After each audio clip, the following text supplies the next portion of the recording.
चुड़ैल घर के अंदर घुसकर सोई औरत की चोटी काट लेती है। जैसे ही वो चोटी काटती है वो औरत नींद से उठ जाती है। एक गांव में औरतों की चोटी काटने की घटना होने लगी। रात होते ही एक चुड़ैल अपने हाथ में खंजर लेकर आती और सोई हुई औरतों की चोटी काट कर ले जाती। कोई नहीं समझ पा रहा था ये कौन औरतों की चोटी काट कर ले चला जा रहा है। अरे भाग्यवान, अपने बालों को छुपा कर रखो, नहीं तो तुम्हारी इतनी सुंदर बालों की चोटियों को कोई काट ले जाएगा। पूरे गांव में चोटी काटने की घटना बढ़ती जा रही है। अपने सुंदर बालों को छुपा लो, नहीं तो तुम्हारी भी चोटी कट जाएगी। सुनिए जी, आपको इसमें डरने की कोई बात नहीं है। किसी की हिम्मत कहाँ जो मेरी चोटी को काट ले जाए। ठीक है, तो फिर तुम्हारी मर्जी। मेरा काम था बस बता देना। तुम्हारी चोटी कट जाएगी तो मेरे पास रोते हुए मत आना। इतना बोलकर रघु वापस चला जाता है। उसी दिन रात में फिर से चुड़ैल चोटी काटने के लिए निकलती है। वो गांव में चारों तरफ घूमती हुई एक घर के पास पहुंच जाती है। वहां खिड़की से एक औरत सोती हुई दिखाई पड़ती है। चुड़ैल घर के अंदर घुसकर सोई औरत की चोटी काट लेती है। जैसे ही वो चोटी काटती है वो औरत नींद से उठ जाती है। हे भगवान, कौन है? कौन है? ये कहाँ से आ गई? मेरी चोटी काट कर लेकर चली गई। चुड़ैल इतने में कटी हुई चोटी को लेकर वहां से उड़ जाती है और वो औरत चुड़ैल का पीछा करने लगती है। अचानक वो चुड़ैल अंधेरे में गायब हो जाती है। तभी उसका पति बल्लू उसका पीछा करते हुए वहां पहुंच जाता है। क्या हुआ? इतनी रात को तुम कहाँ जा रही हो? चुड़ैल ने मेरे चोटी काट ली और अंधेरे में न जाने कहाँ गायब हो गई। यह तो बहुत ही बुरा हुआ, पर तुमको तो उनसे कुछ नुकसान नहीं पहुंचाया ना? फिर दोनों घर वापस चले गए। अगले दिन सुबह उस औरत की चोटी काटने की बात चारों ओर फैल जाती है। सब आपस में चर्चा करने लगते हैं। रघु भी ये सब सुन रहा था। अचानक उसको अपनी पत्नी का ख्याल आता है और वो वहां से चला जाता है। रघु जब घर पहुंचा, उसकी पत्नी अपने बालों में कंघी कर रही थी। अरे तुम जानती हो, कल रात को फिर उस चुड़ैल ने मेरे दोस्त की पत्नी की चोटी काट ली। मुझे तो बहुत डर लग रहा है, कहीं वह तुम्हारे पास ना आ जाए। आप मत घबराइए, मुझे कुछ नहीं होगा। क्या बात है? तुम्हारे बाल तो दिन प्रतिदिन बढ़ते ही जा रहे हैं। मैं अपने बालों का बहुत ख्याल रखती हूँ ना, इसलिए बढ़ते जा रहे हैं। ठीक है, तुम अपना ख्याल रखो, मैं अपने दोस्त से मिलकर आ रहा। ये कहकर रघु चला जाता है। बल्लू, मैंने तुम्हारी पत्नी के बारे में सुना, सुनकर मुझे बहुत ही बुरा लगा है। क्या बताऊं भाई, उसका तो रो रो के बुरा हाल हुए जा रहा है। और बताओ, तुम्हारे घर सब ठीक है ना? तुम्हें भी भाभी का पूरा ख्याल रखना होगा, कहीं चुड़ैल उनकी भी चोटी ना काट ले जाए। सही कह रहे हो भाई, मुझे भी उसकी बहुत चिंता होती रहती है। चलो मैं अब चलता हूँ, भाभी का ख्याल रखना। इतना कहकर रघु वहां से अपने घर चला जाता है। रात को जब रघु अपने घर में सोया रहता है, तभी अचानक उसे किसी के चलने की आवाज सुनाई देती है। वो नींद से जाग जाता है और चारों तरफ देखने लगता है। उसकी पत्नी उसे दिखाई नहीं देती है। वो डर जाता है। झुमरी, तुम कहाँ हो? कहाँ चली गई? रघु बाहर निकलता है तो देखता है कुछ गांव वाले वहां खड़े हैं। अरे मेरी चोटी काट ली किसी ने, अब मैं क्या करूं? क्या हुआ भाई, इतना चिल्ला क्यों रहे हो?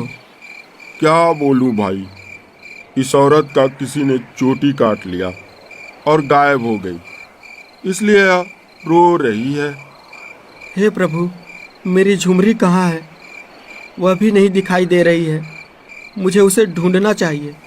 फिर रघु वापस अपने घर चला आता है। आकर देखता है कि उसकी पत्नी वही थी।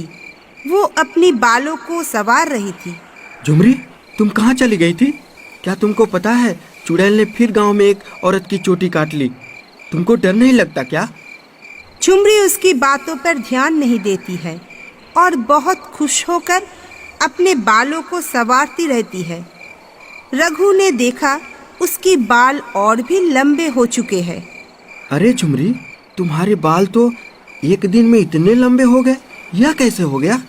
रघु तो ये देखकर घबरा जाता है। वो समझ नहीं पाता है ये सब हो क्या रहा है। फिर अगले दिन सुबह झुमरी के बालों की चर्चा पूरे गांव में फैल जाती है। सब लोग उसके बाल के बारे में बात करने लगते हैं कि अचानक उसके बाल ऐसे कैसे बढ़ रहे हैं। अरे भाई, जब जब गांव में चुड़ैल किसी की चोटी काटती है, उसके बाद ही रघु की बीबी की चोटी बढ़ जाती है।